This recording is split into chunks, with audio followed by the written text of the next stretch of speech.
Gepleýär Azatlyk Radiosu. Assalamu alaykum hormatly dinleyijiler. Eferde dünýä türkmenleri gepleşigimiz mikrofon öňünde maksat Ataýew.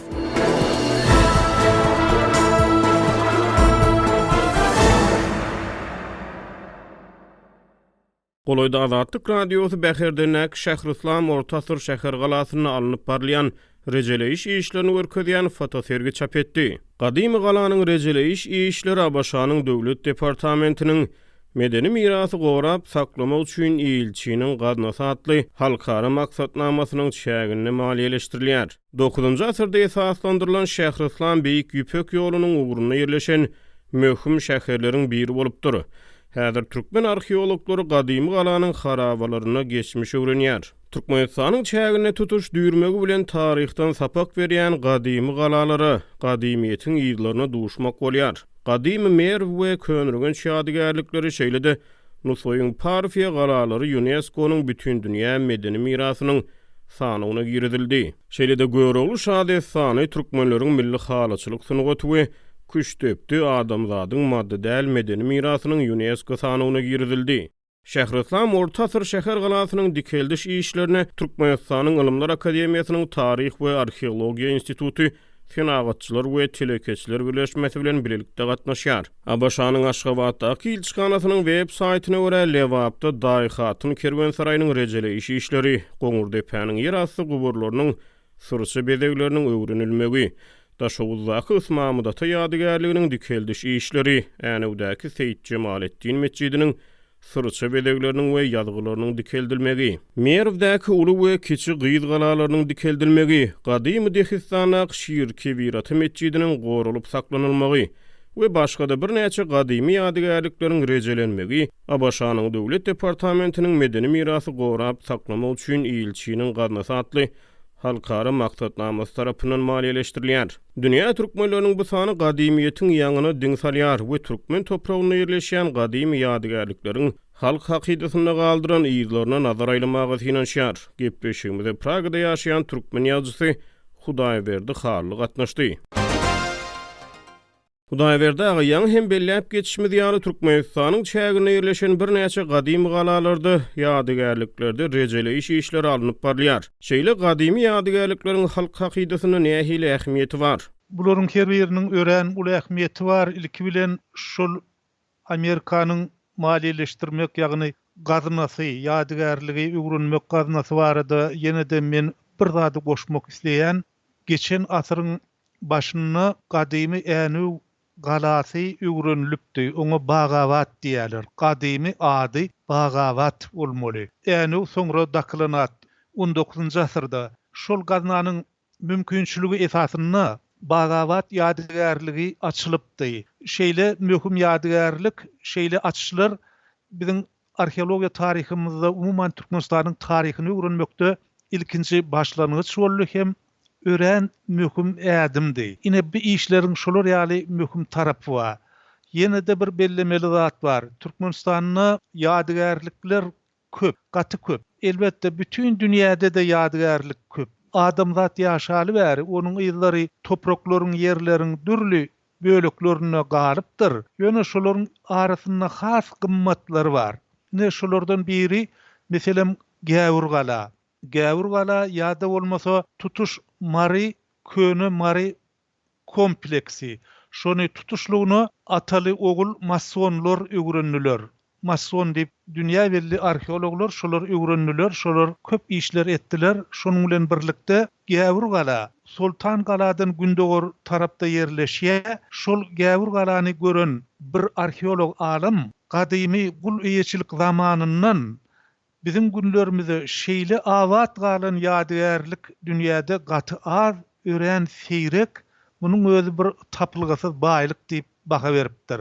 Edil şolar ýaly Türkmenistanyň taryhy ýadygärlikleri diňe bir Türkmenistanyň öz taryhyna däl, umumy adamzat sivilizasiýasyna, umumy adamzadyň galdyran ýadygärlikleriniň üstüne açmagy ören bir amatly hem möhüm şert bolup durýar. Şonuň üçin Türkmenistanyň ýadygärlikleriniň ähmiýetini dünýä derejesinde seredilse, dünýä taryhynyň nukdaý nazaryndan baha berilse, has dogry bolarym kadýan. Onsoň ýene beýleki bir mühüm tarapy bar. Meselem sivilizasiýanyň belli ösen döwürleri bar. Müsürde ösen döwri, Hindistanda ösen döwri, Afrikadaky ösen döwri. Şolar ýaly tapgyrlaýyn aýratyn has ýokary ösen döwürleri bar. Şonuň bilen birlikde Türkmenistanyň territoriýasyndaky Goňurdepe ýadygärlikler toplumy hem şol gelýän sikliň, ýagny şol gelýän ýygy giderligiň bir bölegini doldurýar. Şolar ýaly uly ähmiýeti bar. Goňurdepe ýadygärlikler toplumy Hindistandaky sivilizasiýadan soňky bir boşlugy, bir arada galýan nämälim döwri aýan edýär. İngiliz döwlet adamy Winston Churchill näçe uzak geçmişe seredip bilseňiz şonçada geljegi görüp bilersiňiz diýär. Türkmenistany taryhyň dogry öwrenilmegi we gadymy taryhy değişli ýadygärlikleriň rejelenmegi boýunça başga nähili işler alınıp barlyar. Ýene bir ýagdaý bar. Bir görseň ýurtda 140 ýyllyk ýakyn taryh şöhratlandyrylýar. Hususan soňky wagtlarda bu hasda davaralandyrylýar. Bir görseň gadymy taryh rowaşlandyrylýar. Şu iki ýagdaýa nähili düşünmeli? İlki bilen taryhy ýadygärlikleriň gorulşy barada aýdasym gelýär. Egerde biz taryhy ýadygärlikleriň gorulşy barada aýtsak, beýle misallar gaty köp däl. Owul bilen men öz owamyza ýüzdensem, gadymy marda Seljuklaryň paýtagty bolan ýerde Sultan Zırın mawzoleyi diýilýän ägirt uly ýadygärlik bar. Ol UNESCO'nun sanawyna girdilen. Biz oglan döwrümizde şol ýerde iň soňky rejeleýiş işini geçiren Gülcemal Han diýip aýdýardylar. 19-njy asyryň aýagyna, 20-njy asyryň başyna. Şondan soňky rejeleýiş işi könürgenişde alınıp barly. Bir näçe ýadygärlikler diklenni. Olam gow misallaryň biri häzirki döwürde ýene Sultan Zanjar meselesine gelsek, Sultan Zanjary Türkiýe döwleti täzeden dikiltmäge köp serişde goý beripdir. Ol täzeden gow rejelenipdir. Ýöne beýleki ýadygärlikler rejelenmedi. Ýene de maramen öz bilýän ýerime ýüzdensem, şol ýerde Yevgeni Mason uly gözlöw agtaryş işlerini geçirdi. Pugaçenko diýilýän taryhçy aýal şol ýerden tapylan nusgalar barada, nagşylar barada, hem şekiller, arheolog gurulşyklar barada ören gymmatly işini ýazdy. Ýöne gynanyşly tarapy.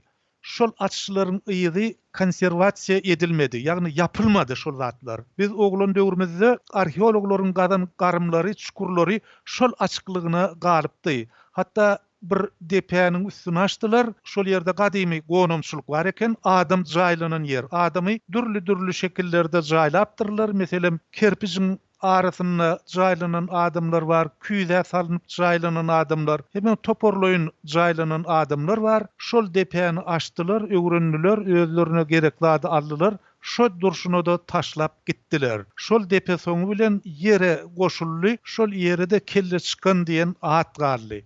Gaty köp ýerde arheologlar öz açyşlaryny gömmeýärler, täzeden şonu berkitmeýärler, rejelemek barada gurrun ýok. Hut şu meseleni Profesör Hemra Yusupov, görnükli arheolog, könürgenci öwreniji Hemra Yusupov bir näçe gedek aýtdy, şu arada janyk geçdi. Ine biziň alimlarymyzyň taryha garaýşy şeýle, belki olarda pul serişdesi ýokdur, belki işçi güýji ýetýänlerdir. Sebäbi ol ýerler gazmak üçin adama pul bermeli, adam saklamaly. Şeýle mümkinçilikler bolan däldir. Ýöne muň özü ahirki netijede bahana däl. Şol ýadygärlikler açylandan soň şol durşuna taşlandy. Inni seneler barada aýdylanyna, meselem Aşgabat şäheri. Aşgabat şäherine käbir taryhçylar, meselem Agajanow 2000 ýyl taryhy bar diýär. Soňky taryhçylar, aýratynam siýasatçylar Aşgabat şäheriniň taryhyny 100 ýyla, häzirki döwürde 140 ýyla getirdiler. Aşgabatyň düýbüniň tutulmagy, onuň şäher hökmüni, sivilizasiýa, ösüş merkezi hökmüni dörek aýdan döwri 2000 ýyl Aşgabatyň merkezi şäher bolan döwri 100 ýyl ýa-da 140 ýyl diýilse, şol hakykata laýyk gelermika diýen. Soňky döredilen Alp Arslan ýa-da Ugusgan ýaly, Görogly ýaly statuya ýadygärlikleri, heykel ýadygärlikleri bardy aýdylanyna. Ol ýerde düýbünden hakykat ýok, hiç şeýle hakykat ýok. Ol şol heykel taraşyň fantaziýasy, şonuň içinden çykan bir hyýaly obraz. O taýda hiç şeýle bir Alp Arslan ýa-da beýleki ýok. hakikat yüzünde meselem Samarkandda Emir Temir'in ýadygärligi bar, hem onun neslinin ýadygärligi bar, ogullarynyň. Ol belli arheologlar tarapyndan açylan, şonuň bilen birlikde belli arheolog hem sunugaty öwreniji Gerasimov tarapyndan döredilen heykel. Gerasimov Ivan Groznyň şekilini döretdi, Emir Temir'in şekilini döretdi, hem beýlekilerin şekillerini döretdi. Men Moskwada Gerasimowyň sergisini bolup gördüm. Ine ol tarihçi adam, ol hakikata esaslanýan adam, Oguzhany ýadygörlüğini Gerasimov döretmedi. Onu şunun heykel taraşı döretdi. Öz fantaziyası bilen döretdi. Men pikirimçe bilmedim de, ol bir gaty bir şu höle zatda bir aňyrsymda hakikat ýok şolaryň. Türkmenistana haýsy gadymy ýadygärlikler sizde iz galdyrdy, täsir galdyrdy? Siz Türkmenistana wagtyňyz haýsy gadymy ýadygärliklere ziyaret edip gördüňiz? Şol wagtlar haýsy gadymy galalardy keldilipdi? Men ýene-de Sultan Zajjary ýatlasam gadymy Seljuklar galasyny, şol galanyň Günwatar derwezesine Pöwrize derwezesi diýilipdir. Şol Pöwrize derwezesinden takminan 2 kilometr, ýagny 2000 metr ýa-da 3000 metr uzaklykdaky owada dünýäge indim. Ýagny meniň gözüm aç gören ýerim Seljuklaryň galasy, Sultan gala, onuň beýlesine İskender gala diýerler. Aňyrda bizden Demirgazykda Döwkesen gala diýerler. Gündogor tarapda bolsa Gäwur gala bardy. Men doglanymda şol ýadygärlikleriň düýbünde dünýäge indim. Şonuň üçin men ol ýadygärlikleriň ählisini gowurýan. Biz daş çykanmyzda ilkinji gözümize iýleýän zat şol galalardy. Şondan soňam köp ýerler gördüm. Bir näçe gezek könürönüşde boldum, Lewap ýakalaryny boldum, Marda boldum, Günwatar Türkmenistanyny boldum. Şoň üçin gaty köp ýadygärlikleri gördüm. Elbetde meniň görmäne ýetişmedik ýadygärliklerim bar. Onu men gaty gynanýan. Meselem Sarak swabany men görüp bilmedim. Sebäbi Saraksa gitmek gadagany berdi. Serhet postu gözegçilik barlyk punkty bardy. O ýere gitmek üçin ýürüýte propsk almalydy. Şoň bilen birlikde soňky ýyllarda şol propsk düzgünleri gowşandan soň Garrygalada boldum, Şywlan wabada boldum. Magtumuly şewli kimin bir dagy ýandyrdygym bilmezmiň diýe. Şewliniň ýandyran dagy diýip bir daş bar, gara daş, onuň ýüzi gara ýanyga meňdeş, şonuň gapdalyna da mazar bar, şoňa şewliniň mazary diýerler. Şol dagy da şewliniň bir ak çekenine yakın dağı diýerler. Ine şo yerler gördüm. Hasar dağını gördüm Magtumulynyň öýgen. Ýa-da bolmasa Tahirjanyň geçen jülgesi diýilip bir jülge bar. Şol jülgeden geç gördüm. Gaty köp ýadygärlikler gördüm. Elbetde ýene-de bir möhüm zat, men Döwkeseni gördüm. Döwkesenine boldum. Gaty täsin ýadygärlik. Döwkesen diýilýän ýer, Döwkesen barada ýaşlar üçin, çagalar üçin hekaýe da ýazdym. Döwkesen bir üýtgeşik ýadygärlik, gaty üýtgeşik. Ol ýurtdan çetde bolan üçin kän bir uly sanawlara düşenok. Ýöne hakykatda ol propaganda siýetse, dünýäniň turistleriniň, dünýäniň seýahatçylarynyň barıp görjek ýeri. Ol üst ýurt belentliginiň üstünde ýerleşýär. Köne derýalyk akymynyň Guran hanasynyň edil alkymyny ötür. Gaty bir geň ýadygärlik. Ine şo ýadygärlikleri gördüm. Beýleki ähli ýadygärlikleri görmäne wagtym mümkinçiligim bolmady. Soňra Türkmenistanyň çykmaly boldum. Ýöne Türkmenistanyny baryp görer ýaly ýadygärlik gaty köp. Meniň pikirimçe, ony diňe bir men däl, daşary ýurtlarym köp höwes edýärler. Bir gezek ýolly barýakam bir adam meniň elimdäki kitaba seredip meniň türkmenligimi bildi. Soň diýredenligimi sorady, garady şeýle tanyşdyk. Ol bir çeх alim bolup çykdy. Ol men Garagum çölüni göresim gelýär diýdi. Men muňa geň alim. Dünýäde şeýle adamlar bar. Diňe şolar ýaly ägir bir tarihi maglumata baý bolan ýadygärlikler däl, hatda türkmeniň çaňap ýatan Garagum çölüni görmäge zar adamlar bar. Hormatly dinleýijiler, dünýä türkmenleriniň bu sany hem tamam boldy. Ýene-de efir tolkunlaryna duşuşýança hoş tag boluň.